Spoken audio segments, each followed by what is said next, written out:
So if you are anything like me, you have the same tabs that you use on a daily basis. I found an extension called Tabox.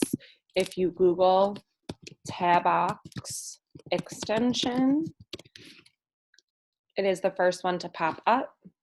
You click and click Add to Chrome. Click Add Extension. And it will eventually end up over here. If you don't see it right away, click on the puzzle piece, scroll down to Tabox, and click on the push pin. That will keep it up here all the time.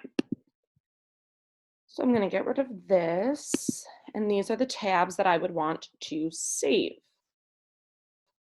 So I click on Tabox, and I can label it K125 morning, because these are the tabs I use in the morning. I'm going to click Add, and it adds a spot where all of these tabs are saved.